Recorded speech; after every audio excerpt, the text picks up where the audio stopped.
Les damos la bienvenida a todos a este tiempo con la palabra de Dios. Bienvenidos a todos los que nos ven a través de las redes sociales y qué bueno que esté con nosotros esta noche para poder escuchar la palabra. A todos los que están aquí presentes les damos la bienvenida también y sean todos bienvenidos a la casa de Dios. Qué bueno que nos acompaña un día donde usted será grandemente bendecido. Nos encontramos esta noche en un momento muy importante. Por supuesto, estamos en el Moed de Shabbat, la cita profética que la Biblia registra que cada séptimo día, al caer el sol del día sexto, entraría este tiempo llamado Shabbat, este momento de eternidad en el que coincidimos con la presencia de Dios.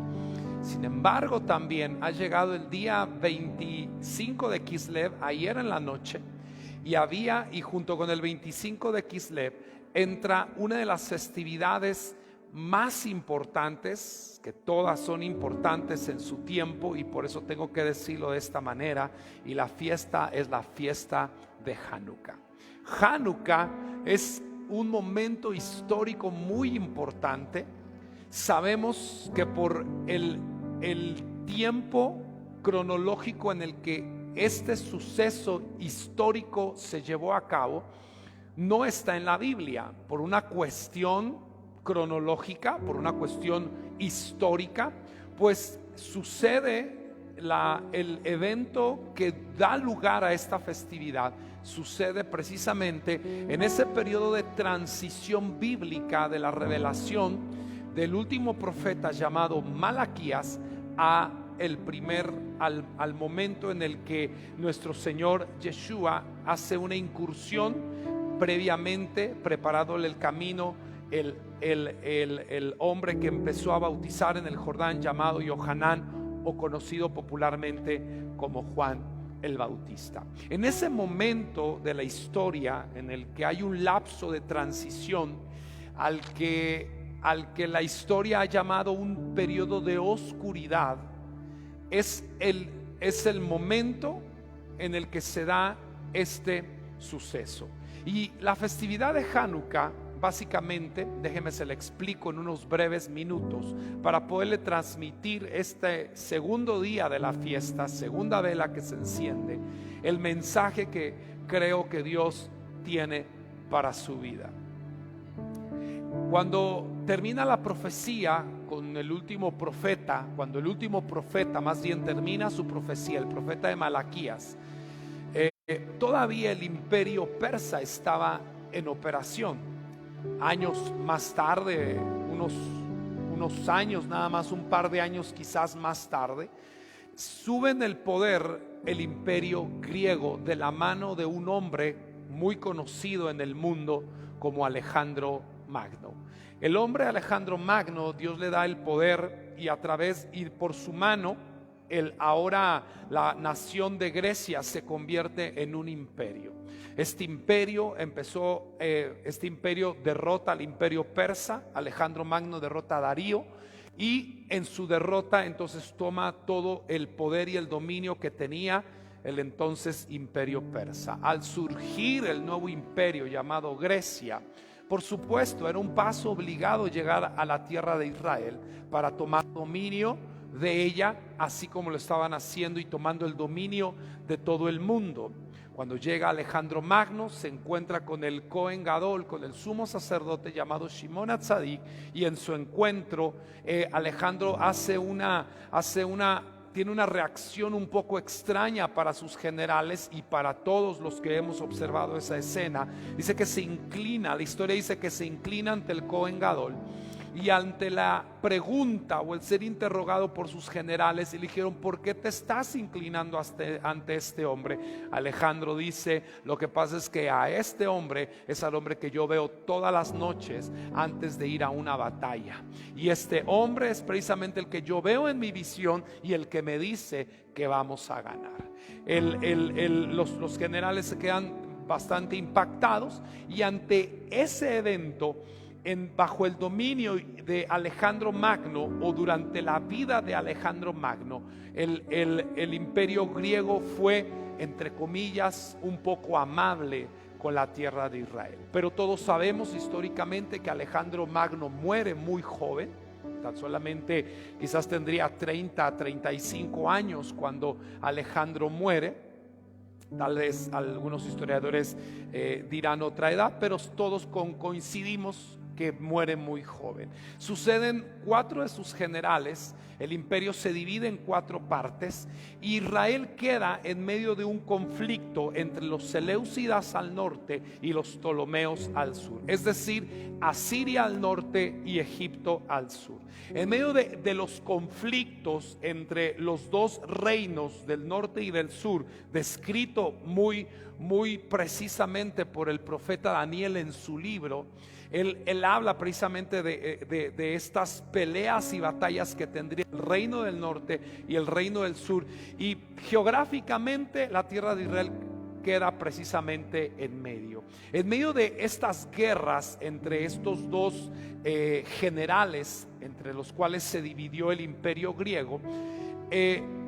Por supuesto que querían tomar la tierra de Israel, primero los del sur, luego los del norte, pero cuando la profecía decía que el reino del norte iba a ganar, como históricamente pasó, y cuando Israel cae en el dominio del rey de Asiria, de los seleucidas, surge un hombre llamado Antíoco IV Epífanes. Este hombre fue un hombre déspota, fue un hombre muy cruel. Y ahora los griegos, que en un principio habían sido amistosos con la tierra de Israel, se acercaban ahora tratando de oprimir. El ataque de los griegos a la tierra de Israel y al pueblo de Dios, al pueblo de Israel, era precisamente un ataque no dirigido a su cuerpo, sino dirigido a su espíritu. El griego, el plan era que en Israel se olvidara la Torá, se olvidara la palabra de Dios, que nadie dentro de los límites de la tierra santa practicara la Torá, guardara los diseños, guardar el Shabbat, practicar el Brit Milá. En pocas palabras, el griego empieza a hostigar al judío de aquella época, al pueblo de Dios, de tal manera que querían literalmente borrar todo lo que hablara de la Torá de Moisés, de la palabra de Dios. Si el imperio griego hubiese tenido éxito, ni usted ni yo estaríamos este día aquí. ¿Por qué? Porque ellos querían borrar literalmente la Torá. Su ataque fue totalmente y enfáticamente dirigido al espíritu del pueblo. Ellos querían que el pueblo no creyese en Dios como creía, no guardase las fiestas como lo hacía, no respetase sus autoridades como lo hacían, no tuviesen la cultura familiar como la tenían. Y el imperio griego, a través de las artes, a través de la belleza, a través de los gimnasios, a través de la ciencia, a través del modernismo, a través de la filosofía platónica y neoplatónica posteriormente, quiso culturizar literalmente al pueblo de Dios. Ya lo había hecho en todo el imperio. El helenismo griego, que era la religión de los griegos, era muy atrayente, era muy sensacionalista, era muy motivante, era muy paradisiaca, era muy adictiva. De hecho, muchos dentro del pueblo de Dios tomaron la filosofía, tomaron la religión del griego, se hicieron a ellos. Este hecho es un hecho tan claro que cuando aparece Yeshua en sus días, lo vemos como los líderes, los sacerdotes, los líderes que gobernaban el pueblo, la línea sacerdotal que gobernaba el pueblo, conocido como los saduceos, tenían totalmente una corriente helénica. Es decir, eran personas que no creían en en los ángeles, no creían en la resurrección, no creían en los espíritus, no creían en el mundo por venir, y eran precisamente la línea aristocrática que gobernaba a Israel, los sumos sacerdotes, los sacerdotes que estaban en el poder, precisamente ahora que estaban allí, que estaban adoctrinados, culturizados ya para los días de nuestro Señor Yeshua bajo el dominio griego. Cuando viene esta batalla, Antíoco IV Epífanes, regresándome un poco a esa época, dice que literalmente en un momento de ira entró al templo y lo profanó. Una historia que nos hemos ido conociendo y nos hemos ido adaptando a ella, y se ha vuelto un poco hasta común entre nosotros, pero es importante que hoy la vuelva a repetir. Antíoco IV Epífanes entra al templo, hace cesar el continuo sacrificio, la oración, la vida espiritual, todo, y junto con los sacrificios que se hacían en la mañana, los sacrificios que se hacían en la tarde, profana el santuario. Y cuando esto sucede, cuando el imperio griego entra, dice que entró la oscuridad al mundo. No obstante, y no por nada, precisamente ese periodo que está el dominio del imperio griego ni siquiera aparece en las escrituras. Es oscuro, es un periodo oscuro. Hace alusión precisamente a aquello que la filosofía griega traería al mundo siempre que estuviese presente, o al mundo, o a una vida, o a una familia, o a una persona. Nosotros podríamos pensar, ¿y a mí qué tiene que ver esa parte conmigo? Usted debe saber que el Hijo de Dios no rememora fechas. Nosotros no tenemos tiempo para recordarnos un evento histórico si no tuviese un efecto actual, si no estuviese presente. Nosotros podríamos decir, bueno, ese fue Alejandro, ese fue Antíoco Epífanes, que profanó el templo, que ofreció una puerca en el lugar del sacrificio, que hizo destrozos. Esos fueron ellos. Pero ¿y nosotros? Yo no estaría diciendo esto si los efectos del helenismo griego nos siguieran presentes y latentes en nuestra generación. De hecho, la pelea de Hanukkah sigue siendo la pelea del siglo XXI. Sigue siendo la misma batalla que se sigue presentando hoy en tu contra. Estés consciente de ello, lo ignores, lo sepas, lo conozcas, lo distingas o no, el helenismo griego sigue estando presente y la oscuridad sigue viniendo a las vidas. Todo lugar donde haya luz, dice la Biblia, que la palabra de Dios es luz. Lámpara es a mis pies tu palabra. Pero todo lugar donde hay oscuridad tiene que ver con aquello que esa mentalidad, esa ideología griega que se convierte en filosofía, que se convierte en cultura y en religión, trajo al mundo. Cuando vino el helenismo griego, vino la oscuridad al mundo, y actualmente sigue estando allí. Cesó el continuo sacrificio, el templo estaba profanado, la gente no podía subir a adorar porque tenía prohibido adorar al Dios de Israel, tenían prohibido guardar las fiestas, tenían prohibido hacer todo o hacer algo que se pareciera o que se derivara de la palabra de Dios. Estaba prohibido, so pena de muerte, so pena de perder todo lo que las propiedades, los obligaban, los llevaban, los mataban, los torturaban. Antíoco ya empezó a hacer eso. En medio de todo ello, allá en una ciudad pequeña, un grupo de sacerdotes de la casa de Aarón se levantan hartos de las leyes, hartos de lo que Antíoco estaba haciendo y el imperio griego, porque cada vez era peor, cada vez era más difícil vivir, ¿sí? Dice que en medio de todo esto se levanta la familia de los Hasmoneos, que la historia conocería como los Macabeos. Esta familia de de sacerdotes que se levanta allá en la tierra de Israel, grupo pequeño que no sabían pelear, no estaban entrenados para la guerra, eran literalmente, lo podríamos para el día de hoy, un grupo de ancianos rabinos de barba larga que no estaban en ninguna manera entrenados para pelear. Dice que se levantaron y empezaron a pelear. Le dijeron al imperio no más, le dijeron a un grupo de soldados que vino a su ciudad y que los amenazaba con matar a todos si no hacían lo que les estaban pidiendo. Se levanta ahí el padre de esta dinastía y aplasta a ese ejército que había venido a su ciudad. Por supuesto, la voz empieza a correr que había un grupo de disidentes en la ciudad de Modín, y entonces Antíoco empieza a mandar a sus generales, empieza a mandar a sus ejércitos, pero todos caían bajo el puño, bajo la espada de este grupo llamado los Hasmoneos, conocidos como los Macabeos.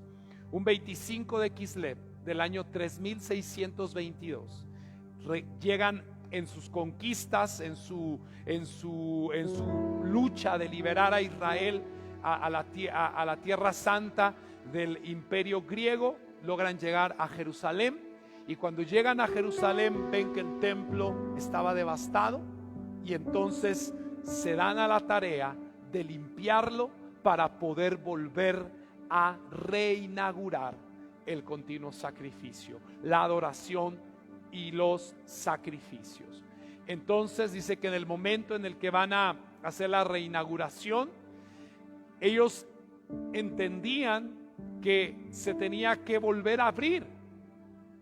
Lo entienden que lo tienen que hacer por medio de la menorá, pero no había aceite. Todo el aceite estaba profanado.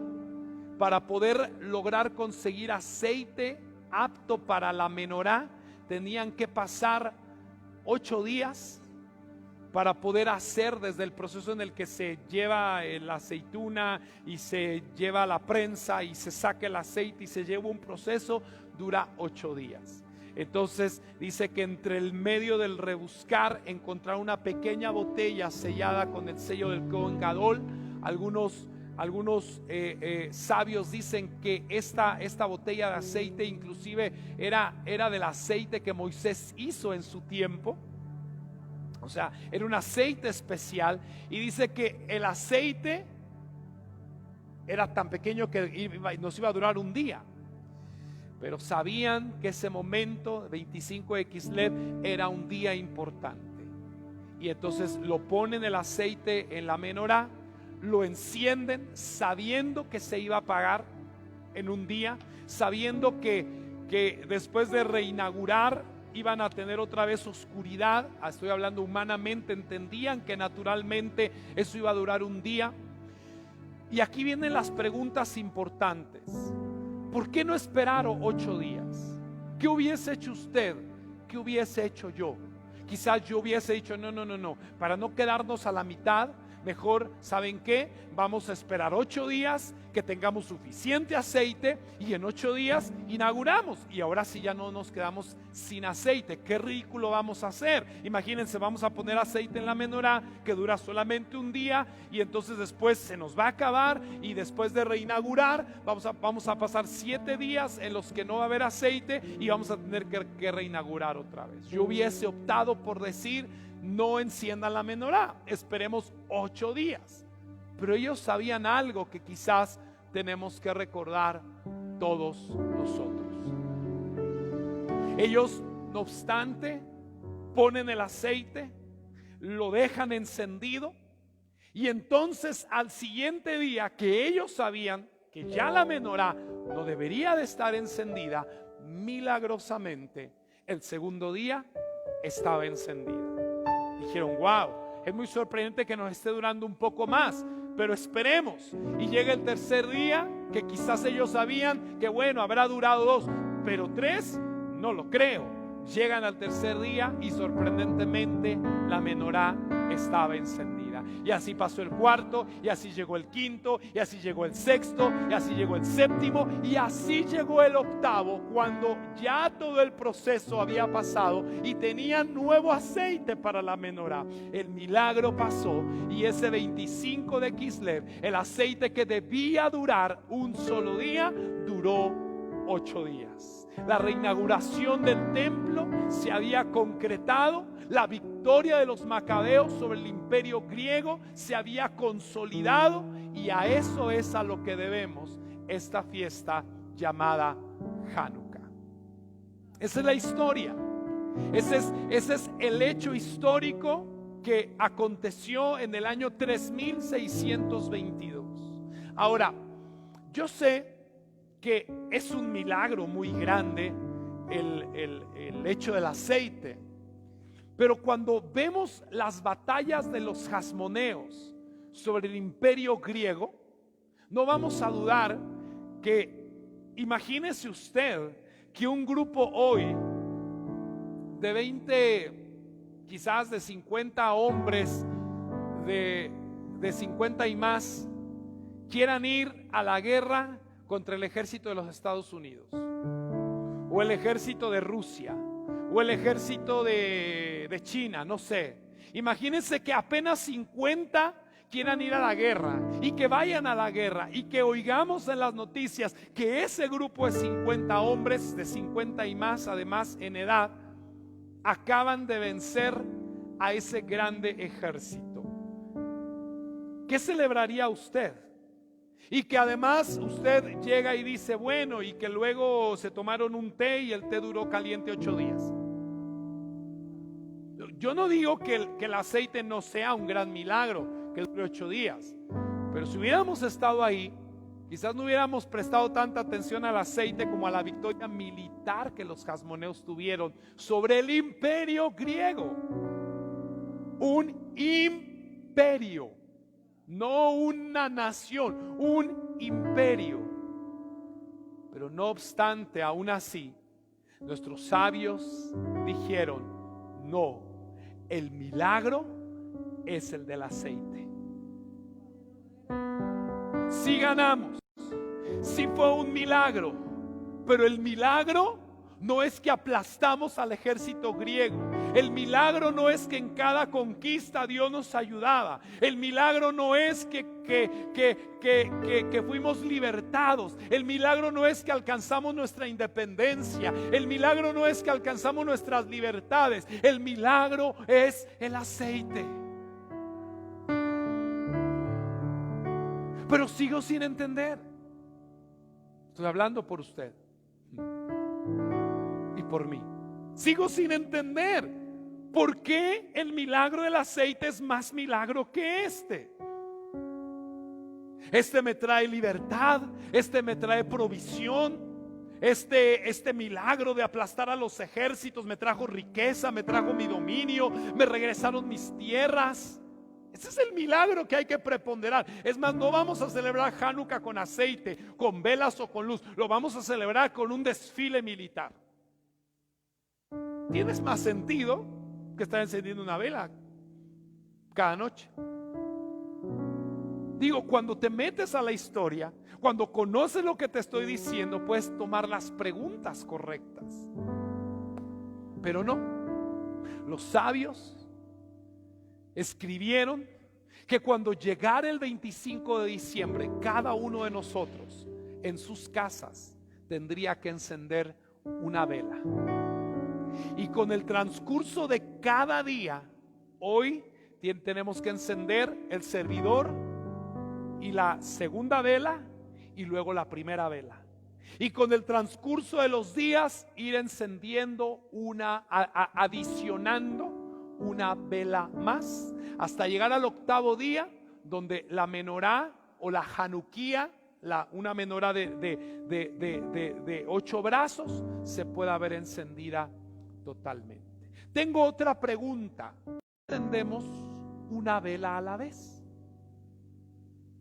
Por ejemplo, los que tenemos la Hanukkah y encendimos la vela ayer, y uno observa la Hanukkah, porque a mí me gusta, una vez que se encendió, me gusta observar la luz, me gusta mirarla. Pero el día de ayer, el primer día, el 25, el mero día, por decirlo así, la Hanukkah se ve muy sola, muy desolada. ¿Por qué no nos mandaron a encender todas las velas de una vez? ¿No? ¿No le gustaría mejor? Mejor todas las velas de una vez. ¿Para qué andar encendiendo una por una? Hoy el primer día se ve medio feo, ¿no? Hoy ahí se va acomodando como quien no quiere la cosa. Ya para el cuarto, quinto, sexto ya se va viendo bien. El séptimo y el octavo, uno se ve su esplendor. Pero ¿por qué la ley, la halajá dice que debemos de encender una vela a la vez? ¿Por qué? Y estas son las dos preguntas que tengo yo para responder esta noche. La primera es: ¿por qué celebramos esta fiesta con el aceite? Y la segunda es: ¿por qué las velas no se pueden encender todas de una vez? ¿Y por qué las encendemos una por una? Y paso a responder. Celebramos Hanukkah. Hanukkah es la festividad de la luz. No confunda. Hanukkah no es la Navidad judía, israelita, no se confunda. Hanukkah es una festividad que tiene una esencia propia. De acuerdo a los escritos, Hanukkah, la Biblia, Hanukkah es un moed. Hanukkah es una cita profética. Hanukkah es tan importante como Pesach, como Shabbat, como Shavuot. Hanukkah, aunque muchos no lo crean, es tan importante como Rosh Hashanah. Es más, yo te voy a decir una cosa. Históricamente, Hanukkah es la última fiesta de todas. Porque sí, primero, históricamente apareció el Shabbat. Después apareció Pesach, panes sin levadura, Sefirat HaOmer y Shavuot. ¿Sí? Aunque en la creación misma está contenido la siguiente festividad, que era Rosh Hashanah, pero no se preponderó sino hasta que Moisés llega y hace el esbozo en Levítico 23. Luego viene Yom Kippur, Sukkot, rememorando las nubes de gloria y los 40 años en el desierto, y Shemini Atzeret. ¿Sí? Para el avance de la historia encontramos la festividad de Purim en el libro de Esther. Usted recordará eso. Y junto con el libro de Esther y la festividad de Purim que están allí, termina la profecía, y entonces históricamente y por último viene Hanukkah. Pero le voy a decir una cosa y reitero el apunte y la observación que hice al principio. Si el griego hubiese vencido al Hijo de Dios, no tendríamos ninguna de las demás festividades. No estaríamos recordando, no tendríamos palabra de Dios, no tendríamos luz, porque la palabra de Dios dice que el mandamiento es lámpara y la enseñanza es luz, y en hebreo dice ner mitzvah de Torah or. La Torah es luz. No tendríamos, el griego trajo la oscuridad, y la única manera de que en un lugar haya oscuridad es apagando la luz. La única manera que la oscuridad reine es que en ese lugar no haya luz. Pero cuando usted, en medio de la oscuridad reinante, y aunque la oscuridad sea grande, a usted enciende una lámpara, una sola llama, dice que la luz en las tinieblas resplandece, y que un poco de luz disipa muchas tinieblas. Si el griego hubiese ganado, si no hubiese habido hombres, mujeres que se hubiesen opuesto a este espíritu griego que quiso apagar el espíritu de la palabra de Dios, entonces no estaríamos aquí. Hanukkah será la última fiesta e inclusive, como dije, cronológicamente e históricamente no pudo ni siquiera entrar en algún dato bíblico como en su nivel literal, aunque en sus niveles de interpretación subsiguientes sí está, pero por ser históricamente en medio del periodo de oscuridad, o conocido por muchos intertestamentario, no puede estar en la Biblia.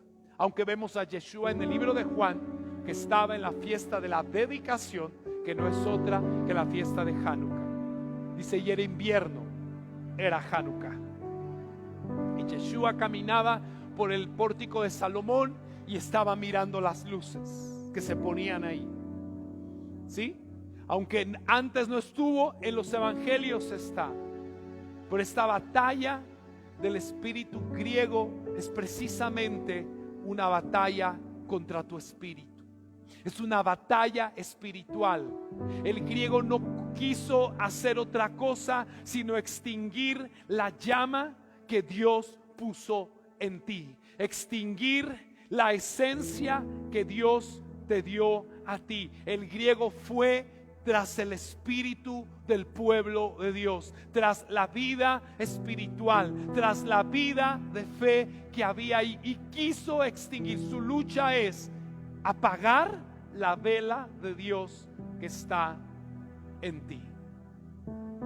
¿Y qué de importancia tiene eso? Pues debes de saber que todos los problemas que el hombre vive vienen de la oscuridad.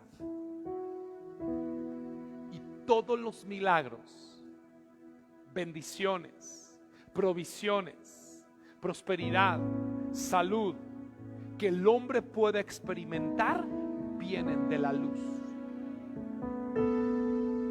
¿Por qué no celebramos la victoria militar? Porque la victoria militar es un efecto de la causa.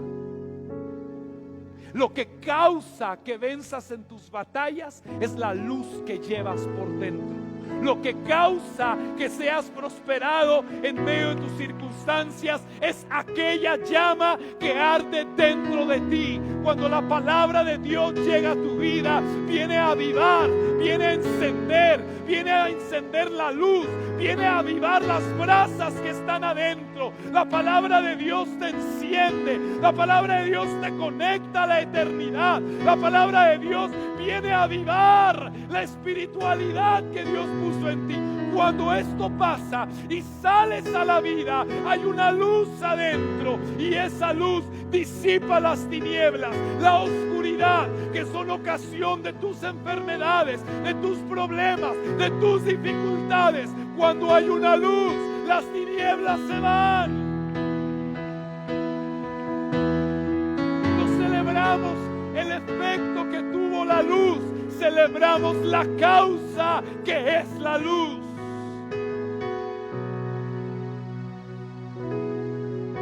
El enemigo griego quiso destruir la luz, la palabra de Dios. Tocar la palabra de Dios es tocar la luz primordial de Génesis 1:3. Es tocar la esencia de la creación. Génesis 1:1 dice: del principio creó Dios los cielos y la tierra. Oiga esto: la tierra estaba desordenada, vacía,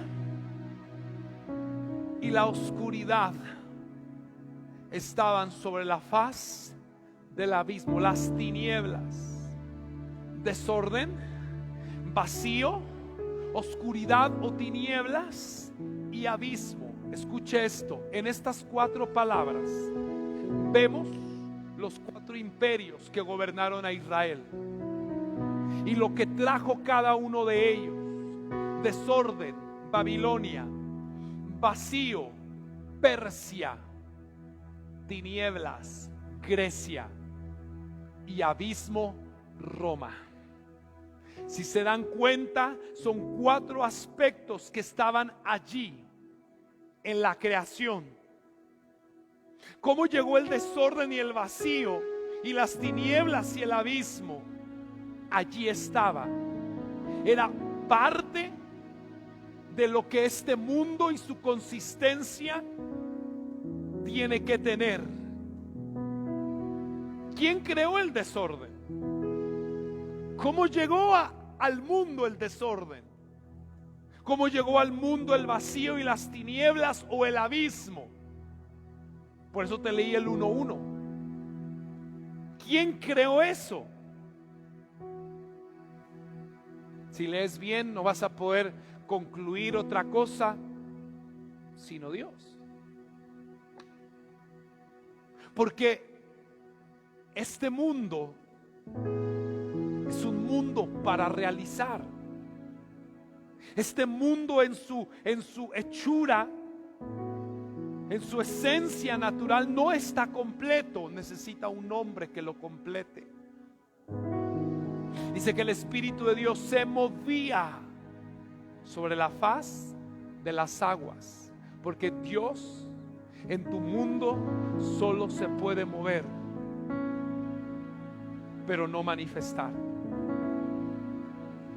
Tú haces que se manifieste. Lo que Dios te dio es de Dios.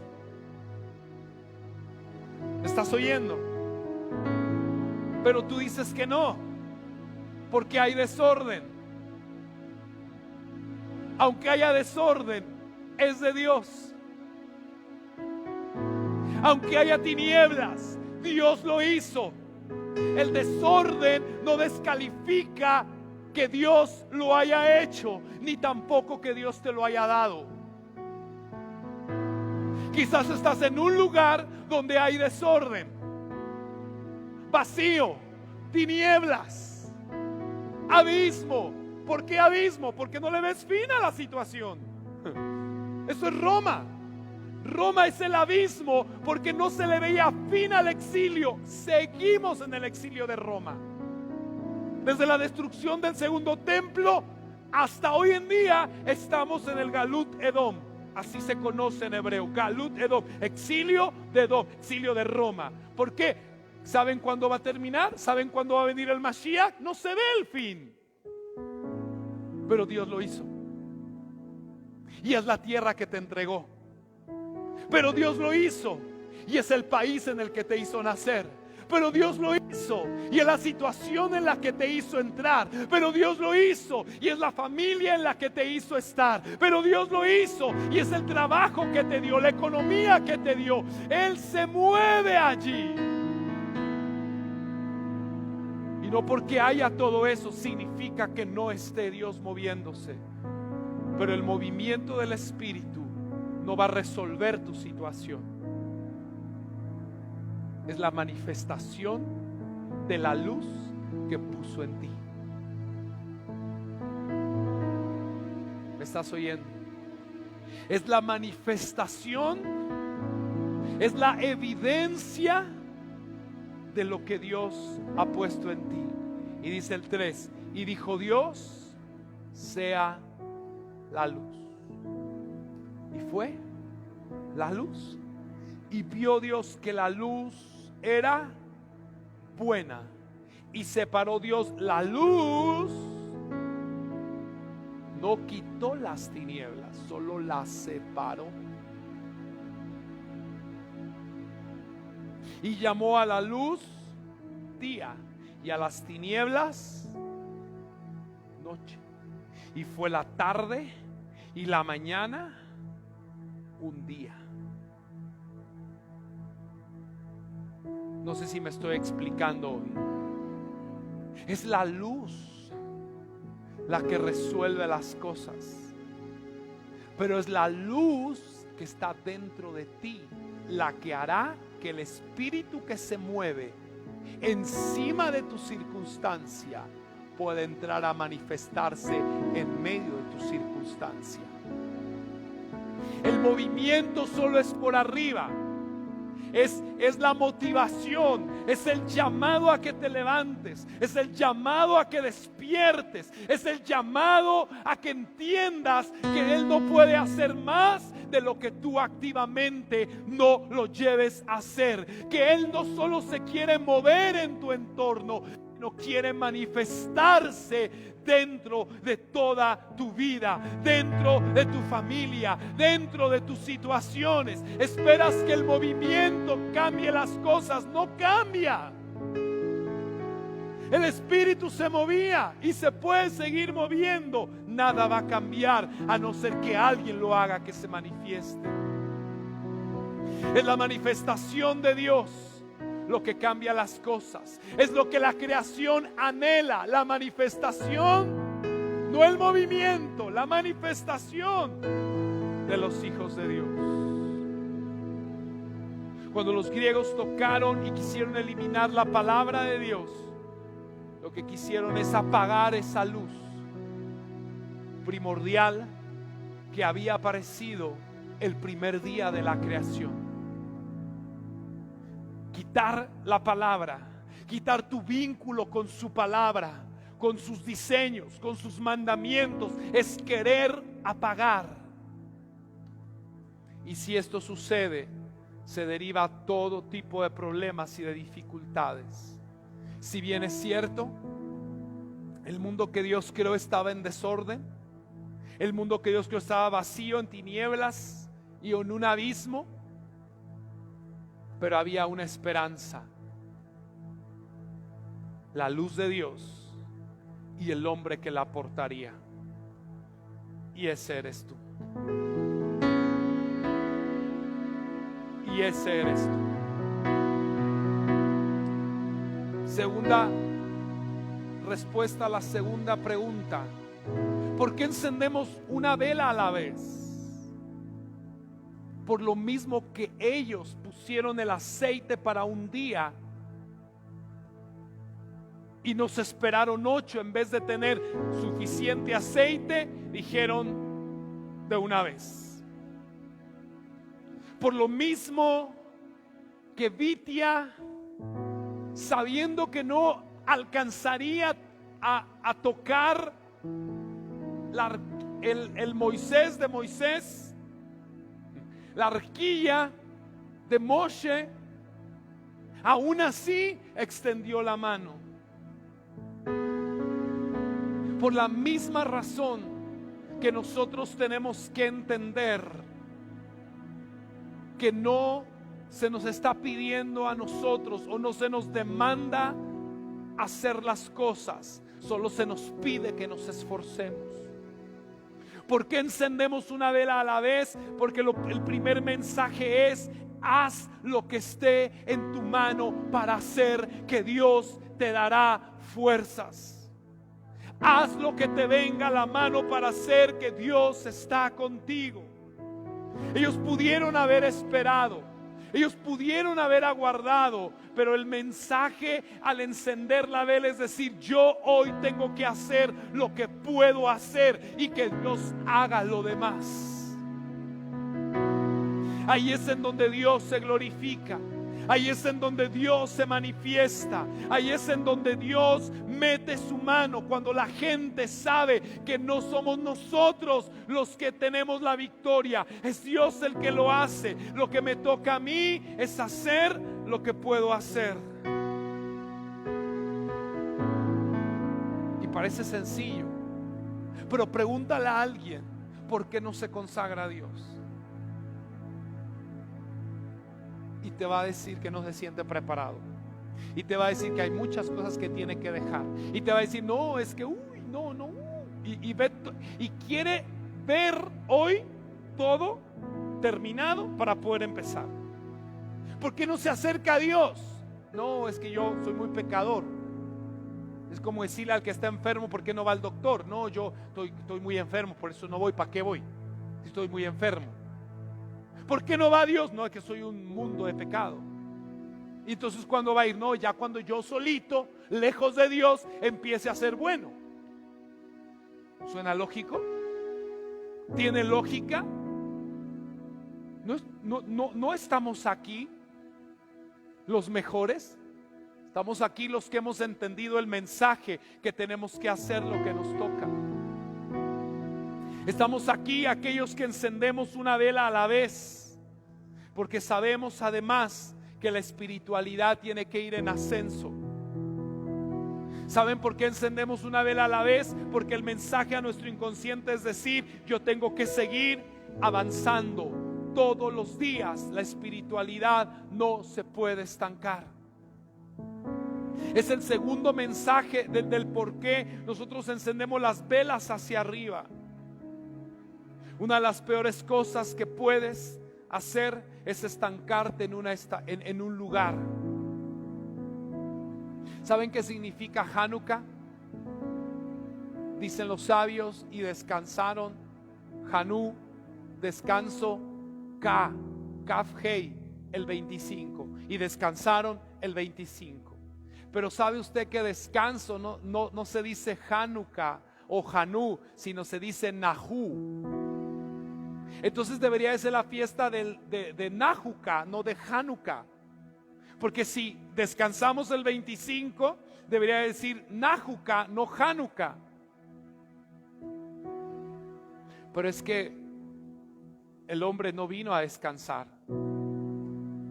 Usted sabe que si usted se estaciona en una victoria, esa victoria se puede echar a perder y le puede hacer daño. Usted sabe que usted no puede descansar en ningún lado por más bueno que sea. Y si es malo, menos. Pero a nosotros nos gusta quedarnos en ciertas estaciones de la vida. Si son malas, para deprimirnos, como Lázaro. ¿Por qué Lázaro se murió? Porque se quedó allí. Porque los perros venían y le lamían las llagas y no dejaban que se secaran y cicatrizaran. Porque se quedó en un lugar donde pudo haber avanzado. Sí o sí. Cuando te quedas en el medio, en la puerta, donde no estás ni atrás ni adelante, pueden pasar 38 años sin que te des cuenta que te quedaste a descansar en un lugar. Y con el paso de los años viene el deterioro de las cosas. Te voy a decir una cosa. ¿Por qué Hitler tuvo tanto éxito? Si era malo. Porque nunca descansó. Porque aunque su motivo era erróneo y del infierno, el hombre avanzó,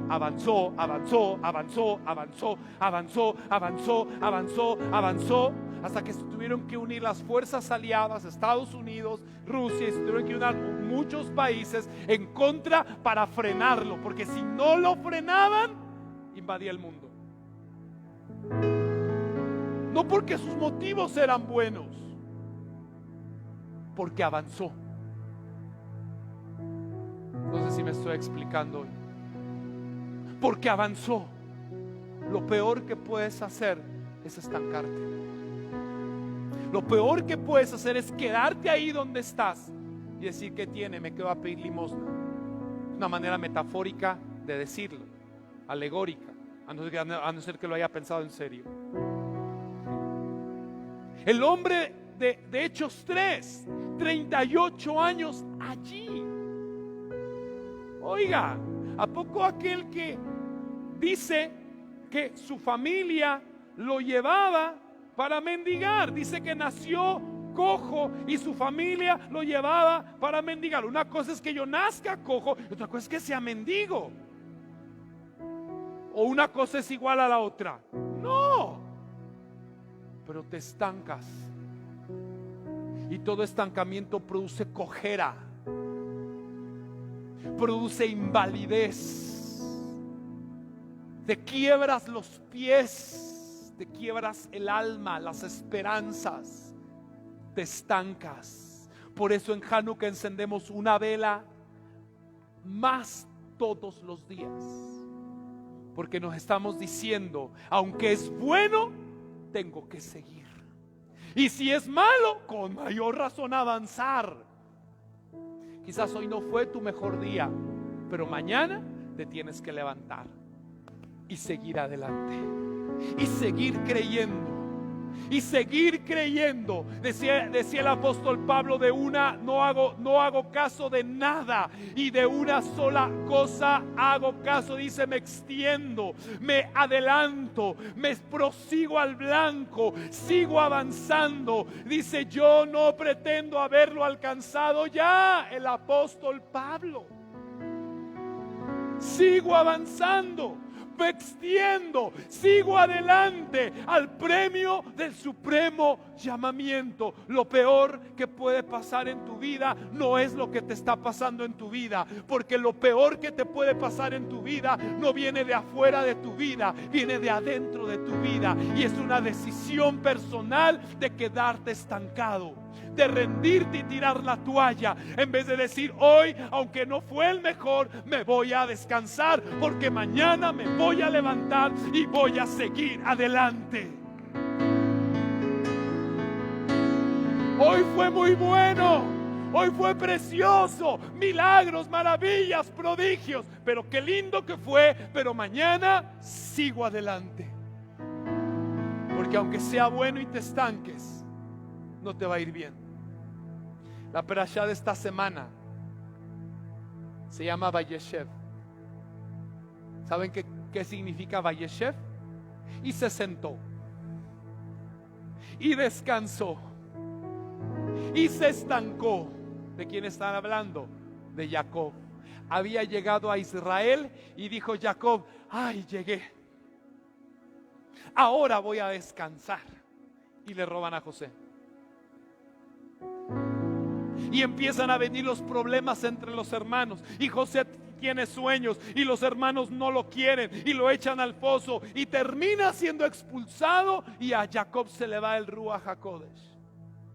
Por los siguientes 22 años no tuvo Ruach HaKodesh, no tuvo inspiración divina. ¿Por qué? Porque se estancó. Todo lugar donde la Biblia habla del término Vayeshev y se sentó y se estancó, lo que sigue es catástrofes. Vayeshev Israel Vashitim, y acampó Israel, o se estancó Israel en Shittim, y los hijos de Israel comenzaron a prostituirse con las hijas de Moab. Todo lugar donde hay un Vayeshev en la Biblia, hay un estancamiento, hay tragedias que siguen. Hanukkah nos dice que si seguimos adelante, Dios va a estar con nosotros. Que tienes que hacer el día de hoy lo que esté a tu mano para hacer, y que dejes que Él se glorifique. Que si es bueno no te quedes, y si es malo con mayor razón. Aunque en realidad no haya nada malo, pero tienes que entender que tenemos que seguir adelante. Cuando vino la mente griega, oscureció la mente para una vida de Dios exitosa. Y una de las cosas que exacerbaba esta filosofía griega era el culto al cuerpo, el culto a la estética, el culto al placer. El griego te decía, veniste a disfrutar de este mundo lo más que puedas. Si estás en un lugar incómodo, salte de ahí, que no veniste a sufrir. Suena lindo, ¿eh? El hebreo te dice no. Tienes que saber en dónde Dios te puso. Y aunque duela o parezca difícil, sigue allí y sigue avanzando. El griego no, metió una mente de escapismo, de decir, si duele, huye, si no te sientes bien, busca tu comodidad, que tú no veniste a sufrir.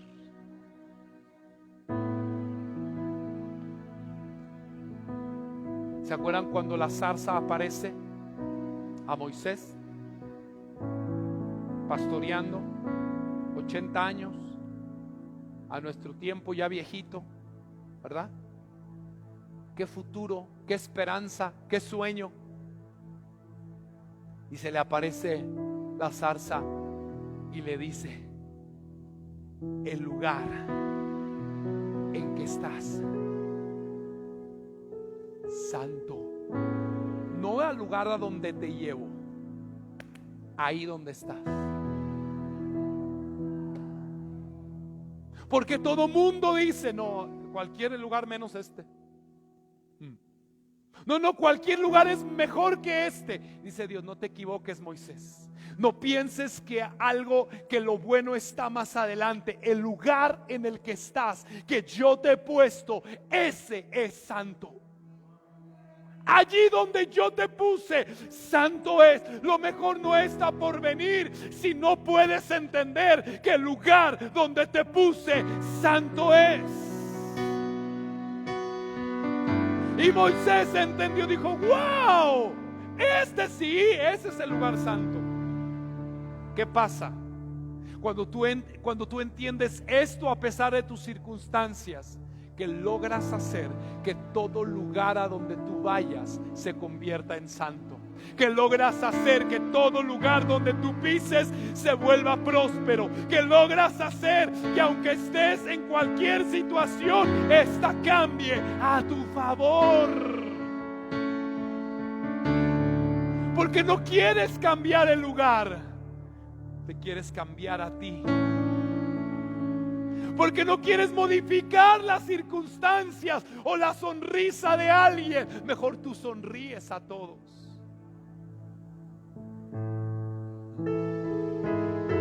Porque no quieres cambiar el mundo a tu alrededor, como el griego nos dijo.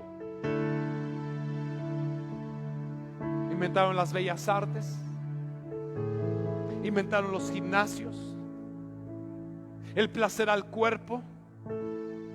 Hasta antes de los griegos la gente adoraba la piedra, el metal, las figuras, y después también. Pero junto con el griego llegó algo que dijo, no, tú eres Dios. El importante eres tú. Tú eres el cuerpo. Y por eso tienes que darle lo mejor a tu cuerpo. Nuestro mundo piensa así. Nuestro mundo vive para eso. Pregúntele a alguien para qué trabaja tanto cada año. Para darse placer al fin de él, ¿o no?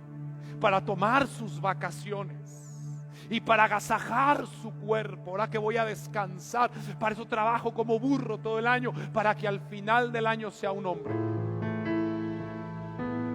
Pregúntele por qué trabaja la gente. ¿Para qué quiere el dinero? Para darse placer, para darse sus gustos, para agasajar su cuerpo. ¿Por qué trabaja uno? ¿Por qué trabaja el Hijo de Dios? Para levantar sus diseños. Nuestro cuerpo no es la meta. La materialidad no es la meta. Es el medio por el cual alcanzamos la meta. La espiritualidad, la vida de Dios, los mandamientos. Y no estoy hablando de una vida monástica o ascética. Estoy hablando de una vida que es una interacción y un perfecto equilibrio entre ambas. Porque lo que los americanos tienen cada tercer jueves, la tercera semana de noviembre, Thanksgiving Day, lo decía yo en la escuela de mi hija Micaela, que me invitaron a compartir acerca de Hanukkah, que dijeron, queremos que nos compartan de la fiesta que ustedes tienen, porque bueno, acá sabemos que la educación es laica, pero pues no todos creemos lo mismo, dijo la maestra muy atenta. Y entonces les digo yo, lo que el americano tiene, para que me entiendan niños, lo que el americano tiene cada año en Thanksgiving Day y lo que el mundo puede tener cada Nochebuena el 24 de diciembre, yo lo tengo cada viernes. Yo celebro con mi familia cada viernes. Y me decían, los niños me preguntaban, entonces ustedes no celebran el día de la mamá, el día de todo eso para llevarles regalos. Y los regalos, decían, yo los regalos se los doy a mis hijos cada 8 días. Los niños se quedaron, wow. O sea, yo tengo que esperar un 24 para frustrarme. Y yo le digo, no, yo a mis niños se los doy cada 8 días. A mi esposa le doy un regalo de Shabbat cada 8 días. Entonces no celebra a la mamá. Le dice la maestra: niños, ya escucharon que el papá de Micaela le da a la mamá cada 8 días. Ya no espera el día de la mamá, cada 8 días. Entonces no estoy negando eso, solo estoy focalizando. Yo no tengo que esperar el fin del año para darme mis vacaciones. No, yo, para mí, cada fin de semana son vacaciones. Es diferente la mentalidad cuando hacemos las cosas acorde a su voluntad. Dios le dijo a Moisés: el lugar en el que estás parado es santo. La persona hace al lugar, no el lugar a la persona. La persona configura el lugar, no el lugar a la persona. Si el lugar te impacta, si el lugar te impone, entonces tienes una débil identidad. Pero cuando entiendes el poder que Dios ha puesto dentro de ti, puedes llegar a cualquier lugar y cambiarlo a tu favor. Puedes llevar a un valle de lágrimas y cambiarlo por fuentes, cambiarlo por estanques, cambiarlo en una lluvia de bendición. José nos lo enseña en esta perashá también, y nos dice que Dios está contigo en cualquier lugar. ¿Saben por qué la Biblia, a quién llamó Dios próspero? A José. Y dice: José era un hombre próspero. Usted dirá: wow, escupía oro como rico Macpato. No. ¿Saben cuándo lo llamó próspero? Cuando sus hermanos lo vendieron y llegó a Egipto, a casa de Potifar, como esclavo. Lo acababan de vender en la plaza pública, desnudo, con un letrero que decía: se vende. Estaba así con el letrero. Lo compra Potifar. Y dices: este está bonito, este está guapo. ¿Saben para qué lo compró Potifar? ¿Quieren que les diga para qué lo compró? Porque le gustó. Lo compró para que le sirviera íntimamente. Y ahí va José. Ahí va José. Dios le hace un milagro a José. Le quitó la virilidad a Potifar a partir de ese día, para que no pudiera llevar a cabo sus planes más oscuros. Eso dice la ley oral. Oiga esto. Y allí dice la Biblia: y José era un hombre próspero y Dios estaba con él. No era el mejor escenario, no era la mejor circunstancia, pero ¿cuándo se dirá que eres un hombre próspero? Cuando cambies tu situación, cuando entiendas que el lugar que estás pisando es santo, cuando no pidas que te cambien un escenario, cuando tú llegues al escenario y tú lo cambies, cuando no te enojes por lo que ves, sino te alegres para modificar lo que ves. Cuando no esperes estar alegre porque todos te sonrieron, sino aunque nadie te sonrió, tú le sonríes a todos y le sacas la sonrisa. Allí dice la Biblia 2 cosas de José. Dios estaba con José y era un hombre próspero. Y tercera cosa la voy a decir: y todo lo que José hacía, Dios lo hacía prosperar en su mano. Oh, esta es la provisión de Hanukkah. La provisión de Hanukkah es: número 1, que Dios está contigo. Número 2, que seas un hombre próspero, que cambia los escenarios. Y número 3, que todo lo que pongas tu mano, Dios lo prospere en ella. O alguien dígame amén a eso. Alguien diga amén a eso que estoy soltando. ¿Y cuál es la clave? ¿Y cuál es el secreto de Hanukkah? La gratitud. Yo dije la gratitud. ¿Cómo cambias un escenario? ¿Cómo cambias un escenario? ¿Quieres saber cómo se cambian los escenarios? Cuando no quieres que cambien. El escenario cambia naturalmente. El escenario cambia naturalmente cuando no quieres que cambie. ¿Y qué significa no quiero que cambien? Es decir, lo que José decía: si Dios aquí me quiere, yo aquí me quiero. Si Dios aquí me puso, yo aquí me quedo. Si Dios aquí me quiere, yo aquí me quiero. El lugar que pisas, santo es. El lugar que pisas, santo es. Ahora dime, ¿cuál es tu circunstancia? Y hoy vas a concluir: es santo. Este problema, este lugar, santo es.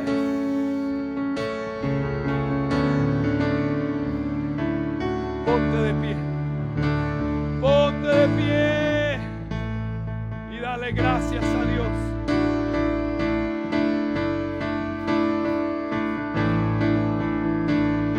¿Sabes qué significa prosperidad? La palabra hebrea para prosperidad viene de la palabra matzlijá. Y la palabra matzlijá tiene que ver con una raíz que se llama tselem. Y la palabra tselem significa imagen. Es decir, que cuando Dios dijo: hagamos al hombre a nuestra imagen, con nuestro tselem, lo que estaba diciendo es, escucha esto: la prosperidad no es un mensaje, la prosperidad es la imagen de Dios en la tierra, en tu vida. La prosperidad no es un evangelio, es un diseño. Cambias lamento en danza. Ahora empieza a dar gracias a Dios por tu escenario. Ahora empieza a reconocer que el lugar donde estás es santo. Empieza a decir: Señor, gracias por este lugar. Gracias, gracias. Sé que solo tú lo harás. Esto es Hanukkah. No hay nada, nada mejor. No hay nada, nada mejor. No hay nada, nada mejor que mi Dios.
gracias. Levanta tus manos. Conclusión de todo esto. La prosperidad no es tener lo que yo quiero.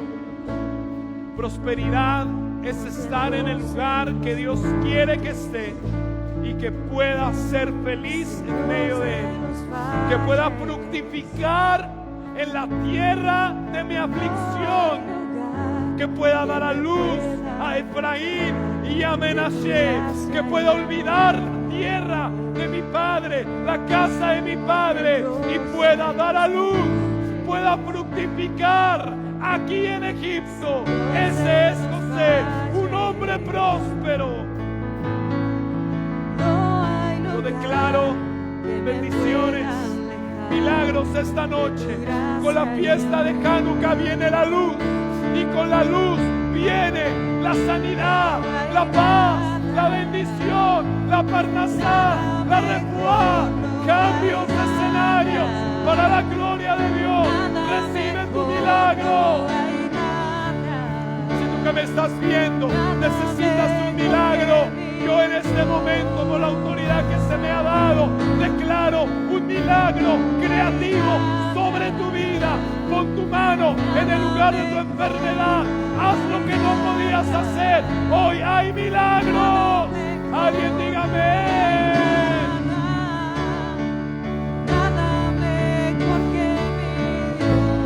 Si usted conoce a alguien que está enfermo, póngalo en su mente. Yo declaro sanidad sobre esa persona. Estamos en el mejor tiempo, iglesia. Estamos declarando cosas poderosas. Oh, gracias. Hay milagros. Hay milagros. Maravillas.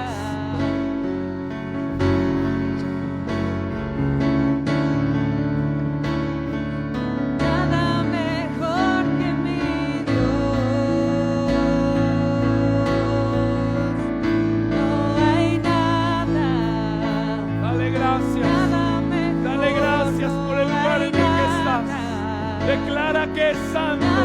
Declara que ese lugar es santo para la gloria de Dios.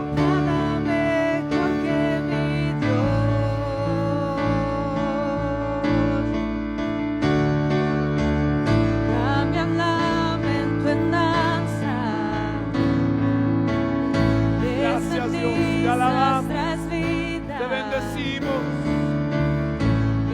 Hay sanidad, hay bendición, hay milagros.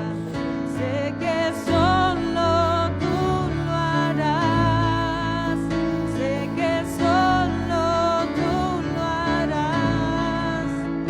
Sé que solo tú lo harás.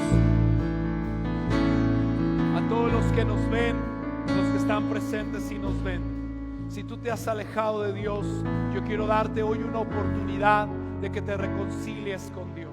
Si tú nunca has tomado la decisión de tener el señorío de Dios en tu vida, también quiero extenderte esta noche esta atenta invitación, que aceptes al Señor en tu corazón, su señorío en tu vida. Yo quiero orar esta noche por ti. Y si tú te has alejado de Dios, hoy puedes volver a los brazos de tu Señor. No hay un pecado tan grande que Él no pueda perdonar. Mejor dicho, que Él no haya perdonado ya en su cruz, en su sangre. Padre, gracias por la audiencia que nos está mirando. Quizás dentro de ellos haya gente que se ha alejado de ti, o también haya personas que nunca han aceptado como su Señor y como su Salvador. Esta noche yo quiero extender esta invitación, porque es tiempo de salvación para el mundo y las naciones. Y yo declaro que en este día el Señor está contigo. Quiero que lo invites a tu corazón. Quiero que le digas: entra a mi vida. Quiero que le digas a ti que te estás reconciliando con Él. Dile: Señor, perdóname. Hoy vuelvo a ti. vuelvo a tu casa, del lugar que nunca me debía haber apartado. Padre, gracias por la oportunidad que nos das de traer salvación a los hogares. Y si alguien está enfermo, como hemos declarado, declaramos sanidad y bendición en este día. Si hubiera alguna necesidad económica o alguna dificultad en algún hogar, también declaro bendición sobre tu vida. Gracias, Señor, por aquellos que a través de las redes y del internet nos sintonizan y hoy se pueden llevar una palabra de bendición. Muchas gracias esta noche y te bendigo y declaro bendición sobre tu vida. Te esperamos en nuestra siguiente reunión. Shalom, shalom.